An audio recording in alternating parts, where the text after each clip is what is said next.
Okay, hello everyone. Firstly, I'd like to welcome you all to Belfast Exposed. My name is Johnny Cardner and I'm the exhibition officer here at Belfast Exposed Photography. Before we start the talk, I'll just do a little bit of housekeeping. We have the usual COVID-19 procedures in place. We prefer you to wear face masks, and there's our sanitizers throughout the building. We have a one-way system in the building where you go up to the toilets via the lift and down again by the stairs. We'd like you to adhere to that if you can do so. And the toilets are upstairs on the first floor.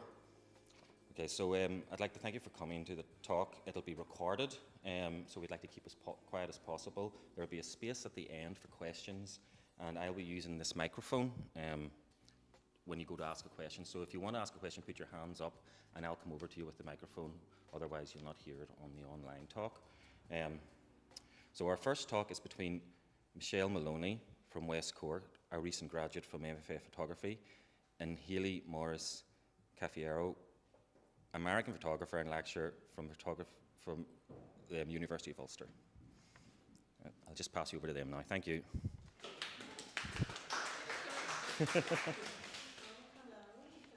How are you? Well, thank you, Hayley. Yeah, thank you, everyone, for coming in the virtual world. I'm very pleased to be here today to talk to Michelle about her project. And so, I wanted to say, can you talk to a little bit where you're, about your concept and kind of where it came from? Well, I suppose initially the concept was comes from my own experience of grief. My daughter died when she was 15. It was 17 years ago. And I suppose living with grief, it's something that's, it just becomes part of your life. But when I started doing this piece of work at the kind of initial stages, I was thinking about that I would actually park that a little bit to the side, my own experience. Now, it would inform me, of course. But then I was thinking about, I was going to look at the, sort of like the theoretical concept of grief. I was wrong. So that was, I suppose, and in that I wanted to challenge the notion of closure, because my experience, I suppose, is that people are loath to talk about grief a lot of the time. So there is a silencing, I think, when you are living through a grieving process, and it's just a discomfort people have. And I suppose I really wanted to blow that open and sort of say, I want to make work so that you can actually look at grief straight in the face. Okay. And you came from I'd say not a traditional photographic background, and so were there particular texts that you used in this research? Yeah, well, I've only come to, I suppose I'm in photography in the very recent past, but I had a real desire to make, I suppose I've done some writing and stuff, and I really just wanted to make something visual, but also text is my sort of like, it's my comfort zone, I think, really. And so there were a number of texts I looked at, but there was, I suppose, one of the things, and this is a book by Julian Barnes, which I can't read, but I can just about read now, and this text really sort of struck me, and it said about grief, you don't come out of it like a train coming out of a tunnel, bursting through the downs and into the sunshine. You come out of it like a gull comes out of an oil slick. You are tarred and feathered for life. And I think that's... Go ahead and push that little next button, so everybody can see it. Oh, sorry. It's okay. Oh, sorry. That's what there I'm here go. for. Yeah. I'm here to... Yeah, there you go. Yeah, guidance. Okay. So that was something that I suppose that really struck me, because it is something that you will carry for your life.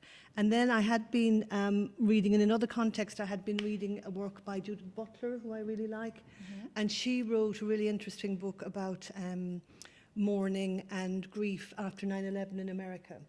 And even though it was sort of collective grief and collective mourning was her topic, but she actually did say this, and she was talking about attachment, and it says, just to quote her, she said, my attachment is part of what comprises who I am. If I lose you, not only do I mourn the loss, but I become inscrutable to myself.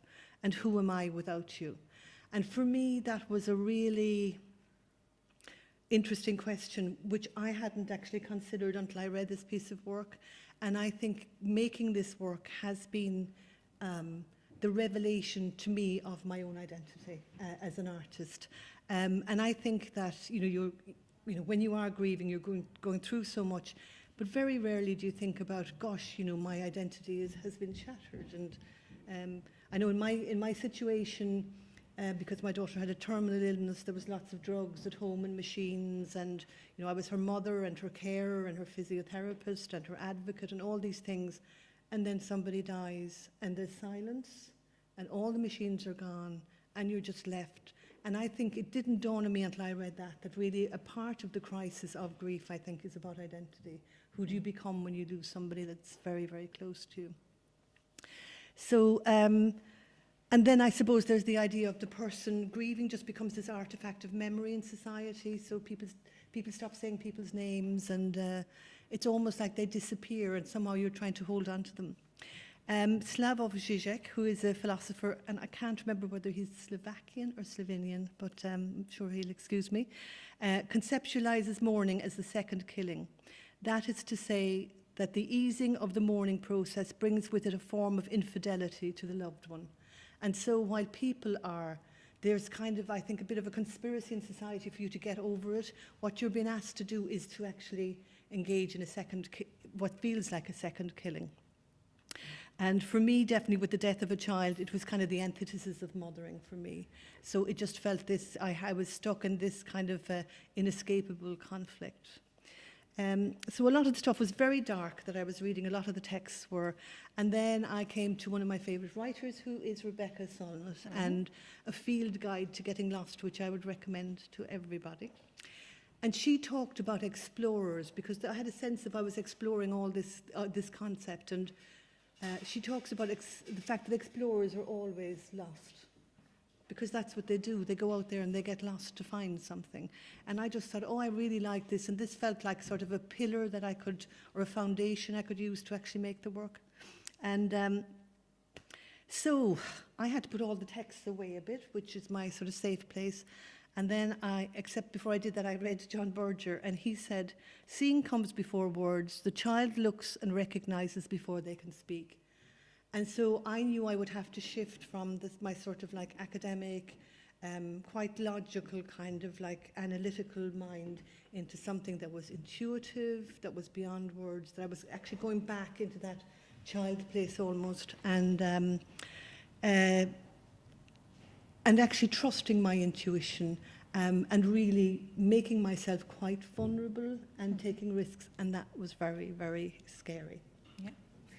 And what were the artists you were looking at through this? Well, there was like so many, because I just kept looking and looking and looking, but there were a couple that stood out for me definitely, and they were, I suppose one of them, well, what I decided as well was that I would start trusting my intuition. So things that I felt a real response to immediately, they were the things that meant something. I wasn't going to be analytical about the images. I just think, no, there's something about that, there's something about that. And these are some of those images.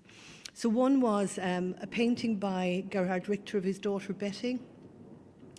And I just loved the intimacy of it, and I loved that there's a question in it, because that's something I wanted to try and put into my own work as well.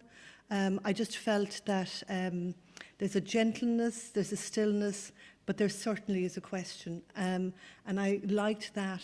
Another person whose work I really liked was Ralph Meatyard, who I think is one of the most interesting photographers. He's an American photographer as well. And he used his children a lot in his work. And there's something really dark and sinister about his work. And I think it's that sort of juxtaposing of innocence and darkness. And again, I just felt, that this work is about darkness, ostensibly. And another piece was by the Dutch artist Jan Veth, and it's a painting, an oil painting around early 1900s of his three sisters. And in my life, I have three really close friends that I love dearly, and they're three young women. And I knew I wanted to have those in the project. I knew that they were going to be an important part of the project. So I was looking at making portraits with three people, and somehow this stood out to me. And I think it's about, there's an austerity, but there's a gentleness. There's kind of all the things that, again, aesthetically, I suppose I find quite appealing. And then I love series. So Ronnie Horn is one of my favourite artists, and her work, I suppose, the whole idea of making a series, I really like that, because I think what that does is it demands you enter into a conversation with the artist, even though the artist isn't physically there, because you're looking at images that are similar and you're saying, so why did you do that? What's the difference between that? And actually, I think that's really, it ends up with sort of a deep looking at the image, because you're really having a conversation with the artist who's not there, but with the artist's work. So a lot of her work, what I really liked was textures. I liked that she could make the Thames looks just so interesting, and also that she uses text, and you probably can't see it now, but in each of those images there's a tiny little, there are several footnotes, and then at the end of the images she has text she has written that relate to the footnotes. And there's something about that sort of, I just loved the combination of those two things, so I felt that was something that really interests me. And then Dawn Rowe is the artist at the bottom, and again, it's about a series and it's about repetition. And I find, you know, why does somebody make an image that looks very like the next one, but there is something different, and what's different? And why do they want me to see this? What's so important? Why are they calling me to this? And that for me is, there's something, there's such wealth, I think, in that sort of work. So they were my artists. There were many, but they were the ones that really stood out for me, I suppose. And I mean, I see a big connection with the people you're referring to and the work that you ended, you know, producing. Do you want to share the work, or do we? Okay, well, I'm just going to talk a little bit about the process maybe first before hear the work. Is that okay? Yeah, no, seriously. Okay, yeah, just because I suppose because I'm a researcher I was a researcher in another life. Field notes are second nature to me, and so I made a lot of field notes, and I really found it very, very difficult, I have to say, because I'm relatively new to photography, and I just didn't know. I had some idea in my head that I wanted to make some landscapes, and I was out, you know, with my camera, and I'd look through the camera, and I just would think, like, I'd look through the, you know, just looking through the viewfinder, and I'm thinking, oh, like, that's an interest. I like that landscape, but what am I looking at? What do I put in the frame? What is this about? And it just was hugely frustrating, and I just couldn't make those sort of images. And so I suppose what I started thinking about was, well, what kind of images can you make if you can't make those? And I found that actually I could take photographs or make photographs of things that were quite physically close to me. And I thought, well, that's the way I have to do it. So that's the process I'm going to engage in with this work.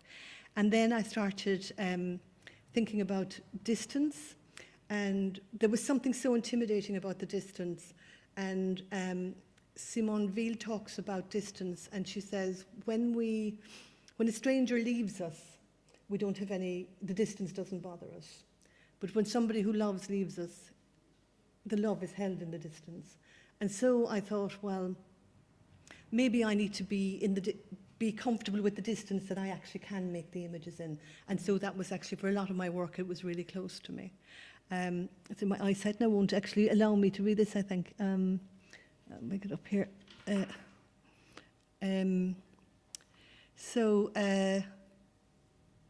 Okay, so I looked at text and stuff, actually. I looked at the language of photography, and I looked at things like aperture, for example. And I was thinking about, like, okay, so I use the aperture as a tool, sort of like throw more light on the subject or whatever. And then I suppose what was happening was I kept, you know, I was writing all the time, and I kept thinking, actually what I'm doing is I'm just shedding the light on my own grief. I'm not talking about any sort of conceptual sort of thing about grief. This is actually about my experience. And so I found using the language of photography to interrogate what was happening for me was really kind of interesting as well. So there I was, actually what I was doing was framing, examining, and unconsciously unpacking my own grief. Well, I think it's interesting what you say about the physicality of photography, because I actually think a lot of what you've been trying to do is kind of document the ephemeral, you know, like something that doesn't exist, and photography's rule and job is to capture what is seen, and you're trying to capture things that you can't be Yeah. like, you know, banana, you know, Yeah. like loss, Yeah. silence, Mm. you know, and space and distance and things like that. And I think, you know, looking at your process, it completely makes sense Okay. after working with you, Yeah. because I think, sorry, mic guy, I think what you're trying to do is like photograph something that doesn't exist. Yes, and I think that was the real struggle, because I am like a very practical, pragmatic person. So I was jumping into this arena where I just was hugely uncomfortable. And I suppose without those artists, there was something, I suppose, and they were the qualities, at the time I didn't know it, but they were the qualities I was looking for from those artists, I think. Right, yeah, particularly with Richter, with that Yeah, fuzziness, you yeah. know, and it's those kind of things, those little details that I think, you know, you know, with the medium and challenging the medium to depict what isn't seen. Yeah.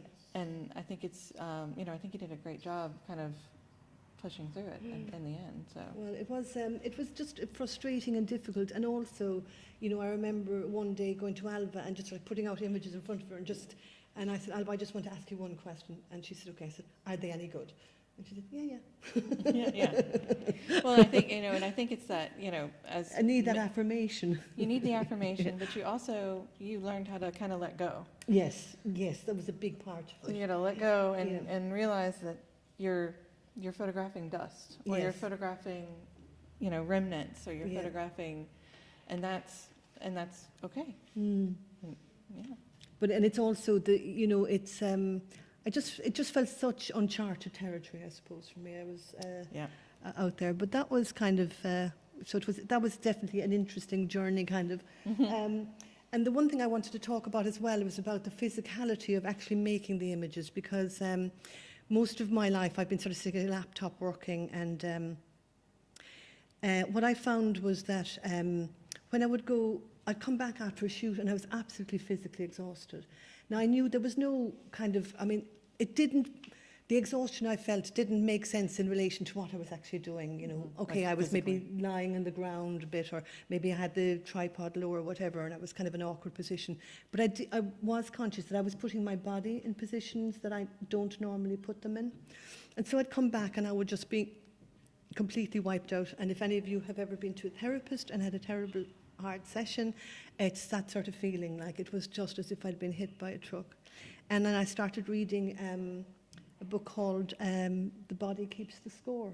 And it's about trauma, and it's about working through trauma through actual physical movement. And I just felt this was really something unexpected, because it seemed like it was just like a transformative, you know, I mean, everything isn't fixed and great, and I still have grief, but there was something transformative in the process, in the making of the art. And I just felt that was just an extraordinary experience, really. Great. So, what did I want the work to do? So really, I suppose I wanted people to know that grief is universal, that everybody in this room is going to engage with grief at some stage in their life. It's part of the human condition.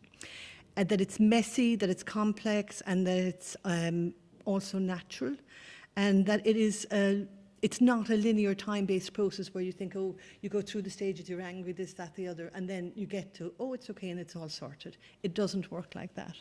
And so I suppose really I'm really challenging the idea of closure again. And I wanted to open up a space where people could take a look at grief, or take a look at what it feels like, I think, because there aren't very many spaces where that's allowed. Now, Ireland is probably better than most countries about it, but still it's kind of, you know, there's a time when people, there's an expectation that you're over it or something, so, yeah. So that's all about my process, I think, and so now I was going to talk about the work a little bit, and just something that kind of struck me this morning, actually, was that when I was making the work, I just kept finding I would have a single piece or I would have a single or a pair. And there seemed a rhythm kind of developed, and I was thinking, oh, this is like, we're together, I'm on my own, we're together, I'm on my own, which is really it kind of mirrors, I suppose, that rhythm of grieving, which is about being alive yourself and yet having the person with you, and then, you know, sort of doing that sort of rhythm. So these are some images I took down in Murlock Bay because I really wanted some nature, and as you'll notice, like, they're quite close. I had to be quite near them, I felt.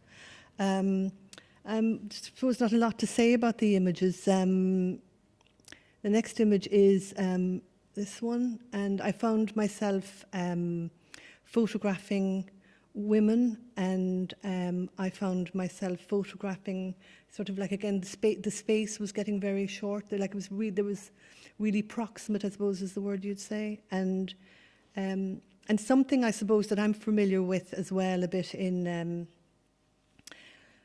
about sort of living with grief is that for a long time I had this sense of, I had two words in my head, and it was like, I'm looking for, but I couldn't finish the sentence. And I think there is that thing of, like, you are searching, and I hope some of that has actually come into the work as well. And this one, I suppose, it was an image, and I just really wanted that sort of postcard size. And I felt that it made me think of the body and the landscape of the body and the scars and the marks on the body through, I suppose, the carrying the grief. Like the corpus of the body, right? Yeah. And these are two images. You probably can't see them now, but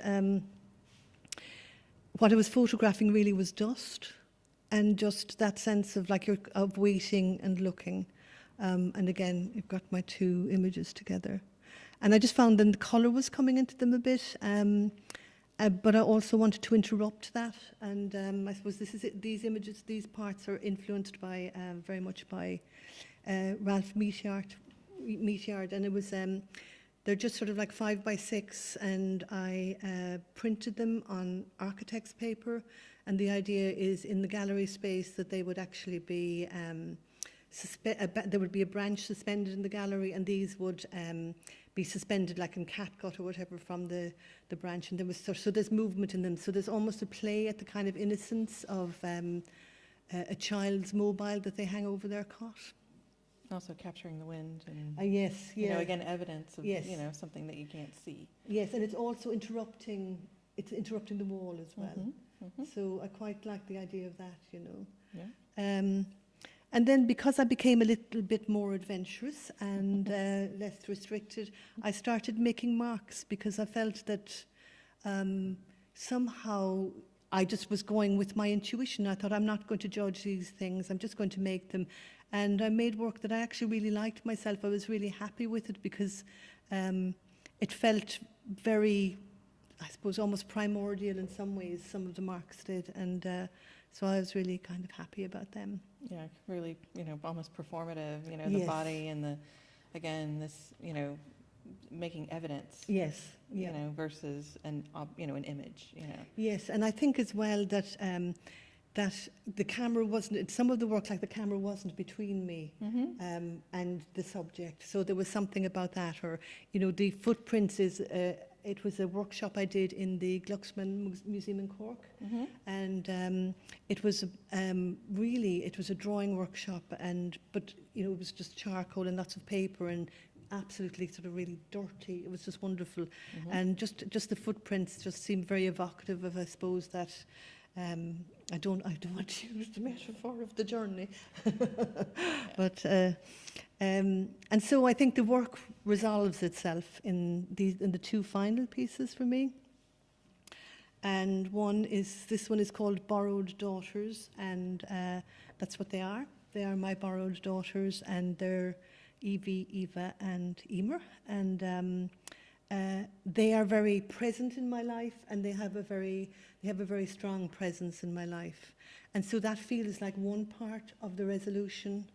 And then the other part of the resolution is the absence. And this is the image in the gallery. It's the absence of my daughter. And I suppose that, in as much as I could, sort of resolved the work. Yeah, and I remember when, particularly the portrait, that was kind of a turning point with Yes. the three. That was kind of all these different things that were floating around. You gained a lot more confidence. Yeah. When you came in with that, and all these other kind of pieces fell into place. So Yeah, and also just the process as well, in that one of them lives in Germany, one lives in Belfast, and one lives in West Cork. So the fact that the three of them came together, they didn't know each other, they knew of each other, and so that was a really, it was quite an emotional day, really, but really, really lovely, and it just felt like something was resolved in the making of that image as well. Okay. So that's and the other image, the one with the chair, is, I don't know, you can't see it. The chair is, this is an image of a chair. It's very dark. I think I might have pulled something out there, maybe, did I? No, No, it's just okay, a you're very seeing dark, it? It's a very dark image, yeah. It's a very dark image, and really it's an image of a chair in a background where there are lots of black, so it's really, you know, theatre black, so it's really dark. And I just have, it's a red velvet cloak that my daughter used to pay dressing up with, and that's just, I've just that draped on the chair, and that's just, I suppose, the presence of her absence. Mm-hmm. And the very final thing I wanted to do was just, maybe, I don't know if I can read this, if I can see it, but it's just a piece of text I wrote. And so I did a lot of writing in the process, and I suppose for me in some ways this feels like a way to maybe bring things together in the text. Mm-hmm. So if I can do that now. Okay, along the way, there's absolutely no way I can read it there, I think. Along the way, I looked, no, just got to think if I can actually enlarge it in any way. Or maybe I can read it from here. Yeah. Along the way, I looked to my constellation of companions to untangle the complexity of the process I had embarked on. So often in the latter stages of this work, I was reminded of Jacques Derrida's words on the death of his friend Paul de Man. If we have, as one says in French, la mort dans l'âme, death in the soul, it is because from now on we are destined to speak of Paul de Man instead of speaking to and with him. Interestingly, Derrida admits to continuing his conversation with de Man after his death. The end of the conversation being too difficult, maybe a rejection of the modern concept of closure. And while I speak of Rian, I also speak to her and with her. This is the mystery of absence and presence. Is this what Derrida means by gedachtnis? A thinking, externalizing memory that gives us over to writing and thought in a future-orientated engagement with the dead. Is this work not just that, more than memory? It is energy, creativity, and love. Thank you. Thank you. Yeah. So with that, do we have any questions for Michelle?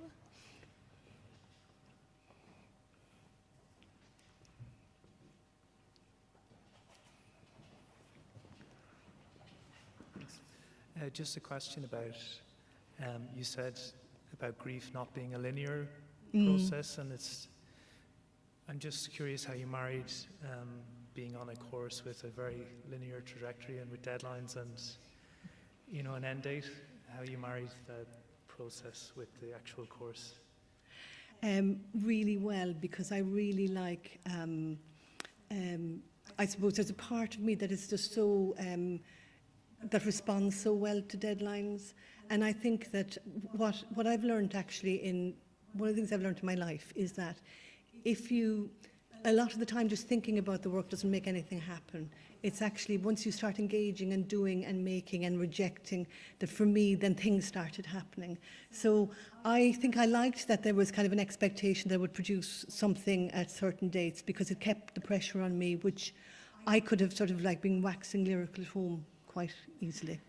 Well, and to add to that, I think this is just one output that Michelle's using to look at grief. So I think it's, you know, even though the MFA is, you know, got a finite timeline, I think in her greater trajectory, it's just kind of one more different way of working. I mean, because I think, you know, the writing and even the types of writing that you've done over the last 2 years while making images, while making marks, while making all these different things, you know, I expect to talk to you, you know, in 6 months and you're, I don't know, doing something completely different with, you know, and I think that's what makes the project so rich, is that you are so, it's not because no one wants to question you, because grief is so personal, but it's just that you have thought about your kind of role and your thoughts about everything within the project so thoroughly that I think it's, you know, that's what gives it its greatness. Okay. Thank you. And not that it's, you know, I don't think people are scared to talk about grief with you, because you are very confident in multiple ways of looking at it. Yeah. I think there's something as well, and I just think, just kind of going back in a way to what you were saying there about your question, like, I'm really conscious of time. Like, I think people don't know they're going to die. I know I'm going to die. And I just think there's an awful lot I want to do before then. Whereas, like, if I was 30 something or 20 something, I probably wouldn't be that have that sense of drive, I think. And also, there's something about, I've lived a life, you know. So so then it's about, actually, for me, I think that, and I suppose going back to when I was, you know, looking after my daughter, who, you know, was physically incapacitated a lot of the time. I had a lot of time for thinking then, and I just think there's something about, I feel this is the time for action in my life. And I wish I just had the energy I had when I was in my 30s, but anyway, I do my best. Thank you for the questions. Any other questions? There's actually a couple here from the online audience. Oh, hi, online audience. So first of all, this question is from Laura Aguiar. And Laura, you can let me know how badly I mispronunciate your surname there. Hi, Laura. She says, fantastic work by Michelle, very personal and very moving. I like the way she framed the images differently, and to hear more about the process behind it. I wonder, how does she feel now after completing her work and seeing it in the gallery space? Well, I suppose I've just framed two pieces. I suppose that's the first thing to say. But I mean, I would absolutely love to print all the work, and because scale is a big part of the work as well. And I really would love to print it, and maybe someday I will be lucky enough to show it. And a lot of it is actually, I sort of imagine a lot of it is vinyl on the wall. A lot of the very big images, like the domestic kind of images, but. And I also would see text as well. It was a bit of a challenge for me printing the one of the images here, because actually it's very dark, but it depends on where you stand because of the paper as to whether you see the full image or not. And I have to thank John Rush for his extraordinary patience in printing that. So that's, I suppose, one part of the question. How do I feel about it on the wall? I'm absolutely delighted. I feel it's a real privilege. Really delighted to be in Belfast Exposed, and I just am really looking forward to the next bit of work. That's great. And there's actually another question here, and it's from Rob Stead. Great presentation, Michelle. It sounds like the process of creating the images wasn't as important as the images themselves. Did it help, therefore, to forget how people would interpret them? What's the last bit of the question? Did it help? So the actual question part at the end was, did it help, therefore, to forget how people would interpret them? So did you? Yeah. Did you? You know. Thanks, Rob. Thanks, Rob. Thanks, Rob. So it was almost like performative action. Oh, sorry, Mike guy. You know, did that kind of? Did you think about the viewer? Oh, no, not at all. There you go. Not at all, no. Yeah. And definitely, like, the performative element, I really like that, and I just think that I would like to incorporate more of that in my work, I think. No influence by me. From the audience?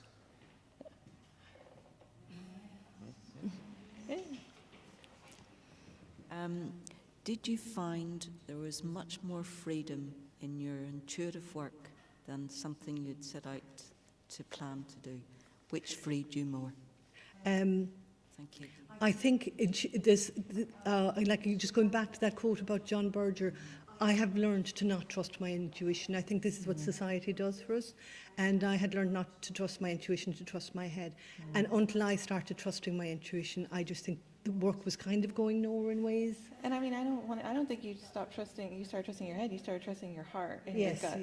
Yeah. You know, because I think, yes, because, you know, I worked with you very, you know, a lot over the last year, and it was, I found, you know, I love working with you, but I found you're very much rooted in your research, which is great. Yeah. But, you know, very much, you know, holding on to that. And then when you were able to let go and go with your gut, Yeah. like that portrait was a turning point, and then just these marks and Yeah. these different things, you know, and it kind of made the process of making joyful. Yes, I have become so excited about, and I had, I had this kind of narrative in my head that I can't make things. That you weren't good enough. Yes, that I wasn't good enough to make things. That the camera was limiting you and your knowledge of it. Exactly. We all are. It was all too complicated for me.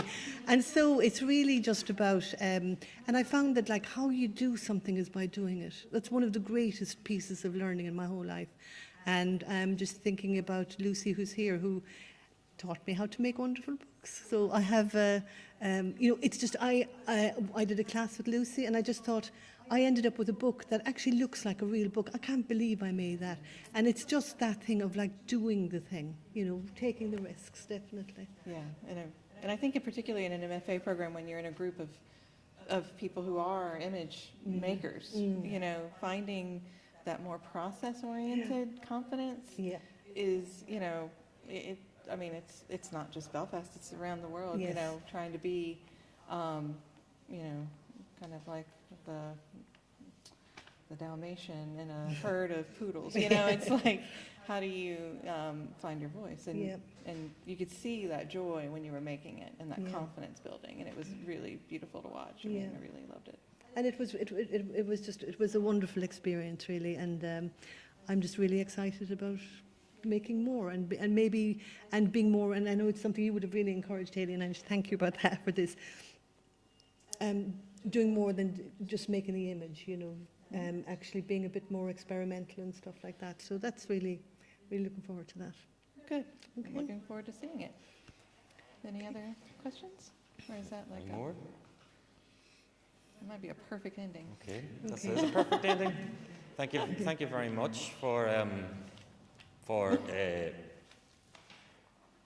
talk. Okay. Hey. Thank you. We have another talk coming up now with Lucy. So we're just going to have a minute just to switch round. Aoife. With Aoife. Aoife. Or Aoife, sorry, Aoife. With Aoife, sorry. So we're going to have a minute to switch round, and then we're going to resume again. Thanks very much. Thank you.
Okay, so welcome to the second part of our talk with Billy Morris-Cafiero, who is the lecturer and course director of photography at the University of Ulster, and Aoife Herrity, Irish photographic artist, educator, and writer based in Dublin, and a graduate of the MFA in photography.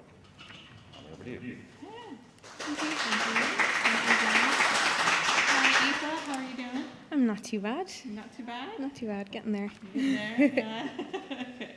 I want to thank you for talking to us and letting me be a part of this conversation about your work.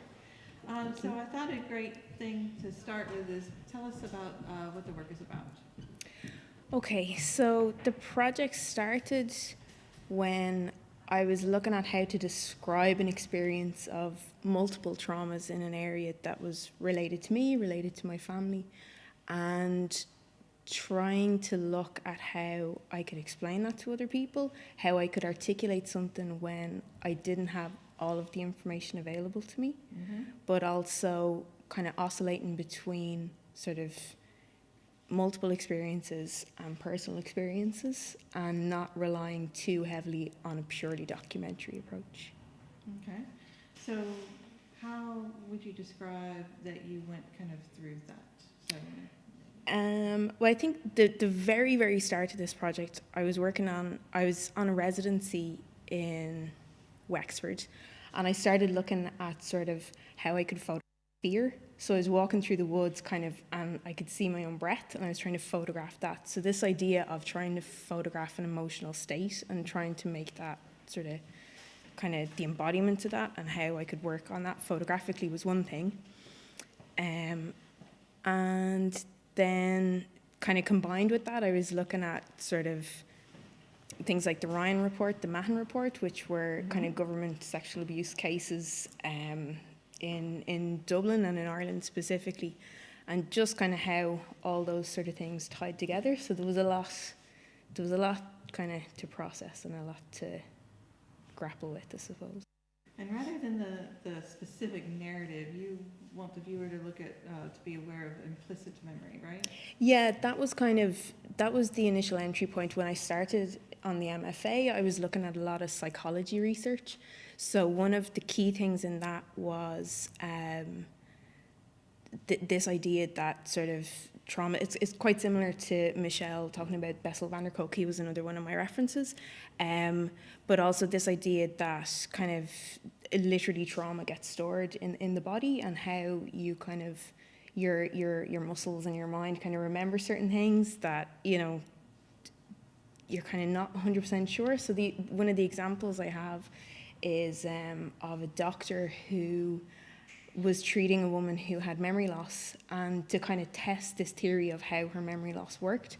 Every morning he'd greet her, her husband would bring her to the doctor's office, and he'd shake her hand, and then one morning he put a pin in the palm of his hand, and when he went to shake her hand, obviously she was injured, and then the next day when they went to greet each other, she refused to shake his hand, but she couldn't say why, she couldn't remember why, but obviously there was something happening underneath that where physically her body was trying to protect itself from danger.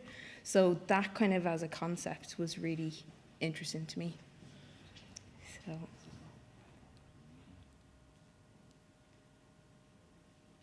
Technical difficulty. Okay. I can shout. I'm very loud. We won't need this mic if y'all don't. You know, like the internet can hear me from here if you want me to. So, do you want to talk us through the images, you know, through this image, and then? Well, I was hoping just to have, you know, just a few of the different works that I was going through, just to give you a sense of seeing some of the work. You know, I'm happy to talk about any kind of process. Talk about like the first image. What are we looking at? What are the views? Well, this is kind of earlier on in the project. I started walking around kind of areas of significance to me, and obviously,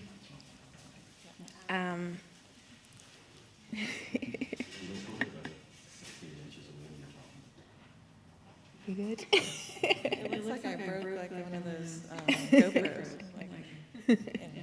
I'm sorry. No, you're fine. Yeah, so I suppose at the start, I spent a lot of time walking around areas that kind of held significance to me. And what I found was trying to communicate that, especially with the class, just because it was of a site that, you know, evoked memories or evoked associations with my personal experience, that didn't really translate across the board, obviously. So in that regard, it was more about a case of looking at a visual strategy, and that's when kind of the black and white kind of side of things came in. You know, I sort of thought that having a very strong kind of visual aesthetic would be the best way to communicate a tone, more so than people getting caught up on the location itself, you know? Right, because, correct me if I'm wrong, but I think it was more about this kind of gathering information. Yeah. Rediscovering history, using archive, using family and community stories to try to retrace a history. Yeah. But rather than talking about the history, it's more about the kind of results of that history. Yeah, well, that's literally it. I mean, I think a big concern of mine earlier on was that if it went too far down a documentary route, there was a lot of people that were so quick to kind of identify, okay, well, who are we talking about? Where are we talking about? And I'm like, okay, that's fine to some degree, but that's not the aim that I'm trying to achieve here. Isn't literally nailing down details so that people can look at something and go, okay, that's what happens to people in that community, from that family, from that experience, you know. Yeah, you wanted to make it a lot more universal. I'm making it a lot more universal and much more grounded in a sense of an emotional state. And more so, it was about kind of how people hold kind of the residue of a trauma, you know? So, like, again, a lot of the research is based in, everyone is kind of familiar with fight or flight, but usually with women and children, the response is usually freeze or appease. So what I'm looking at is the kind of freeze response and the appeasing response, and how they kind of complicate things a little bit more. The results of that would be a little bit more nuanced and then lesser known to people.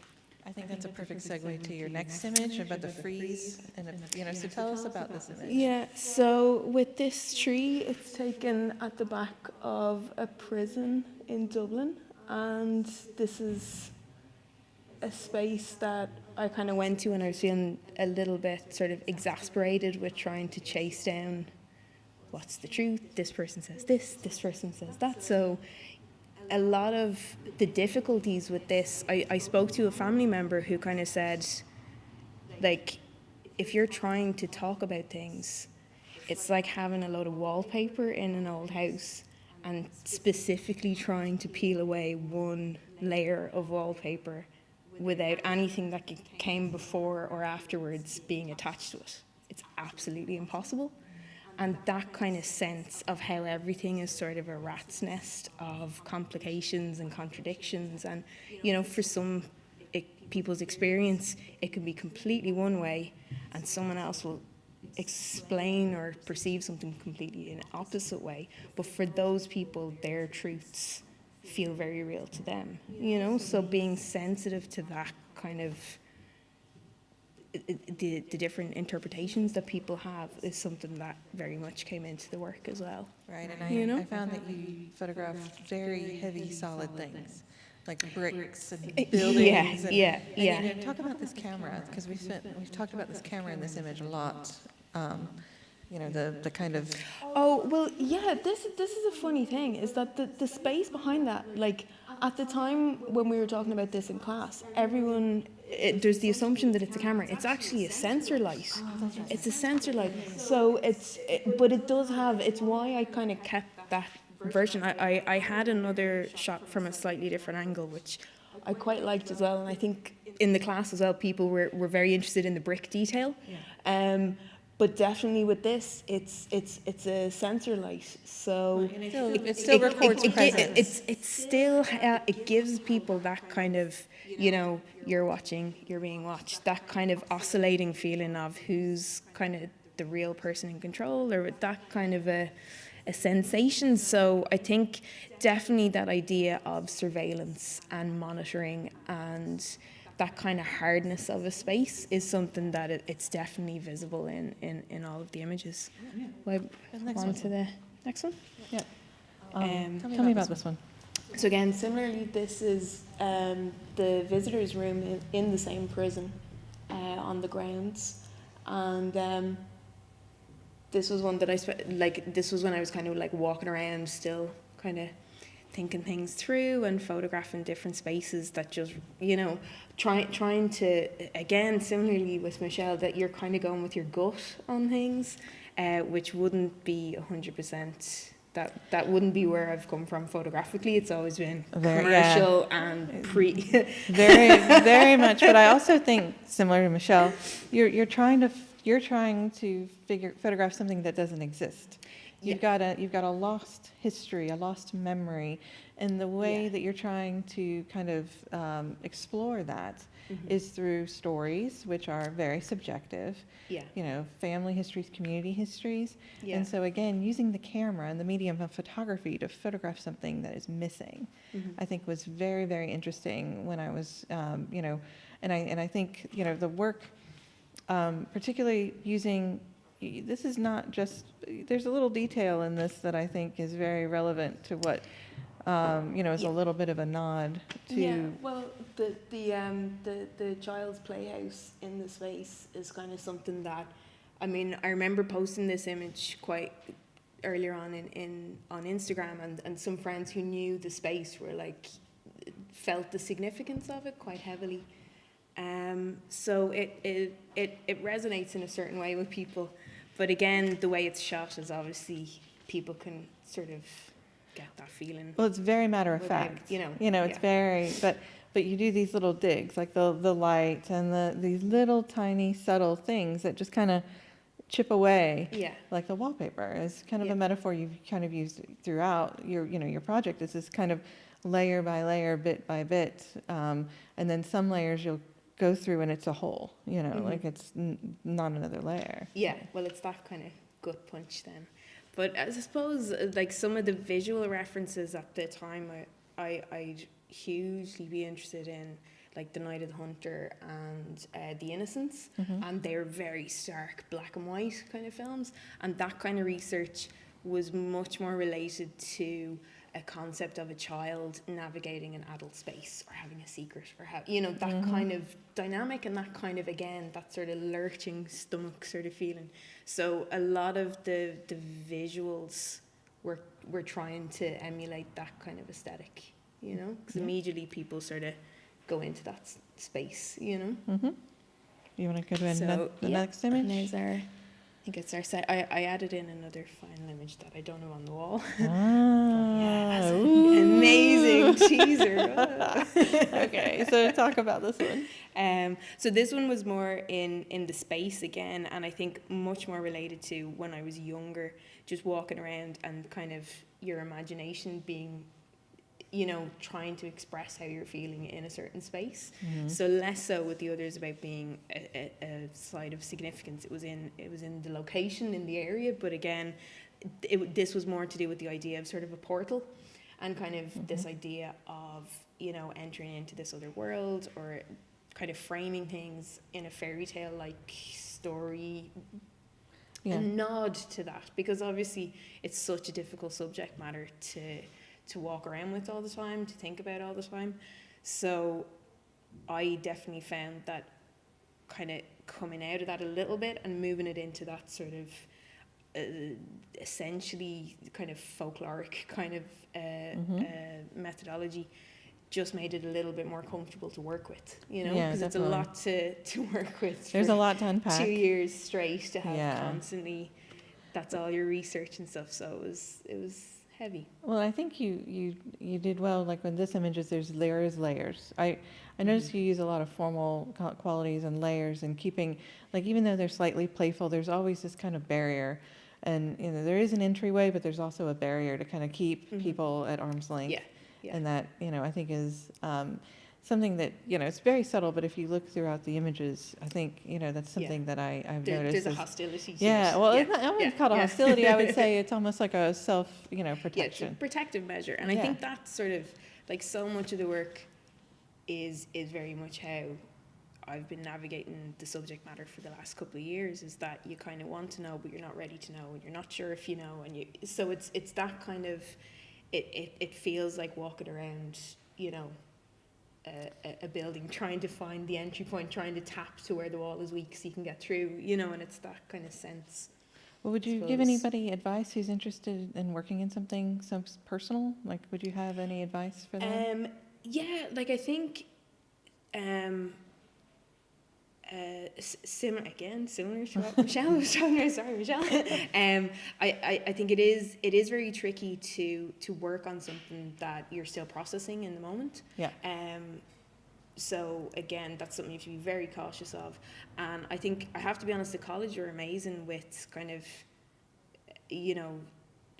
talking through how to Objective? how to process the work, how to talk about the work, and even with the services in the college, that they would let me go there and do a presentation with them. They're like, if you ever need to do that, you're saying something out loud for the first time in a safer space than necessarily in a crit, where it's still a safe space, but it's about the work. It's not Right. about your personal experience. Exactly. And those two things are very different. Yeah, So and you have it's to learn. important to know. You have to learn how to separate that. Yeah, which is Because- huge. Right. I mean, you have to. It's like you're basically your story, your personal. And so when people are critiquing the work, it's really easy to think that they're critiquing. Oh, massively. Yeah. Yeah. And it's something that you do just have to learn. And I love how your way of thinking is always like, it's like a science experiment. You try it this way, you try it this way, you try it this way. What are our results? What do we learn? What do we get from that? Where do we go next?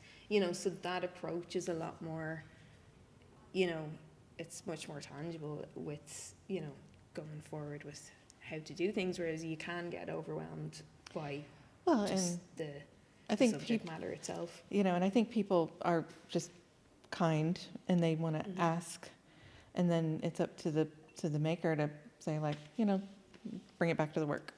Yeah. Bring it back to the work, whether it's this kind of topic or any kind of thing. And I think you did 100%. really, really well with that throughout. So yeah. Cool. We got here. Yeah, we're here. You want to talk about the next one? This is the very last one. Uh-huh. So that was the more looser kind of spaces. This was obviously not in so much of a built up area, but again, it was this idea of just being in a space where it's kind of you're sort of swamped and it's overwhelming. And again, I think that ties into how I wanted everything to be printed so big, was the scale of feeling childlike, feeling small, feeling kind of stuck in a space. So again, it's playing with that idea of the freeze mode and just being kind of small and overwhelmed. Yeah, so that's a great segue to talk about the printing of the work. Is not just big, but it's also talk about the surface. I'm sorry, internet people, but how big are they printed? They're massive. That's Give us some numbers for massive. That's the official. Well, basically, I got the specs. I got onto the guys in Belfast Exposed, and I was like, look, just send me the measurements. And then I was like, okay, so that's the size of the wall. That's the size the print's going to be. So, yeah, they're pretty big. Okay, so do we have an estimation of numbers? I can't think of the exact numbers. Okay, so I didn't take the clue on that. So let's just say they are, they're, larger than life. They're larger than if you're standing in front of them, you're definitely much smaller than them. And then the paper that it's not framed on a wall with glass, but they're printed on. Yeah, there's one where the prison visiting room is on vinyl. Yep. And then the other ones on this wall here are on rice paper. So it's the idea that they're kind of, when people walk by, there's a little bit of movement, there's a bit of, that it's almost like someone standing over you, kind of, that it's like floating a little bit. So it's that kind of shadow, a moving shadow or a spectre, or, that kind of.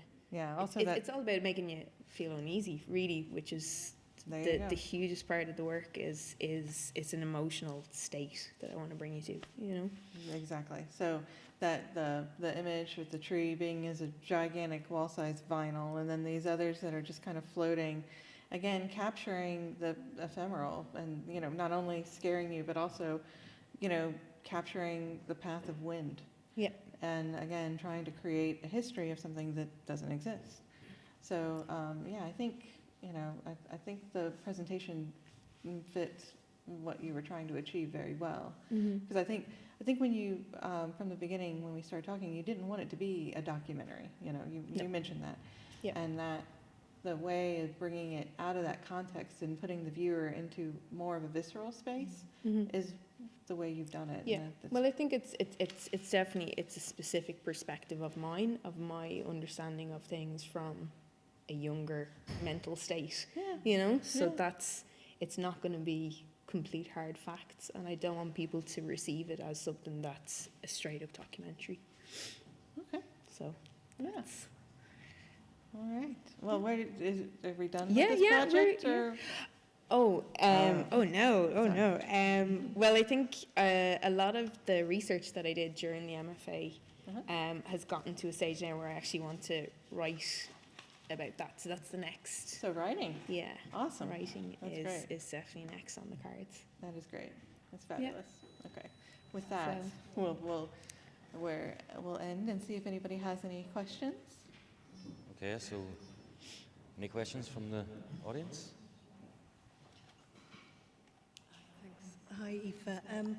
I just wondering about, when you just say about the writing, could you just say a bit more about that? Is it where you hope to go with the writing, or? Well, I'm looking at I'm putting a book proposal together at the moment for how kind of photographically we visualize trauma.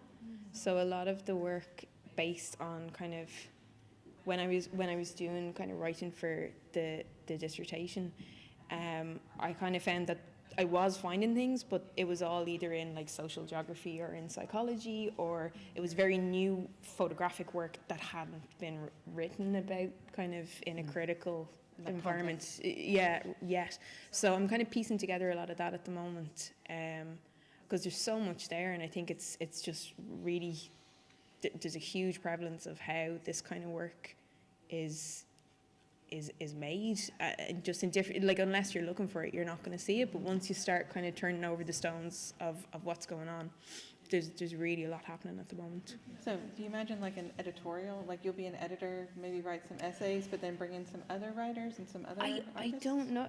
I mean, I'd happily write about it all myself, to be honest. But I mean, obviously, with something like this, you can't really speak for everyone's perspective. So that's where I'm trying to research how best to do that at the moment. I think you know? I think you're an editor. But yeah, Bring cool. yeah, bring all the people together and create the voice. Yeah. That'd be great. So Any other questions? Or anyone else for questions? No. No. No online questions? No. Okay. That's All righty. Okay. Okay. you know. All right. Thank you Thank very you. much. Thanks so much. Thank you to Aoife and Healy for their wonderful talk. That's the last in our series for these talks, for this show. So, but do keep an eye on our website for up-and-coming shows and more talks. And thank you very much for coming and giving us your Thanks, risking everybody. yourself coming out during COVID. Thank you.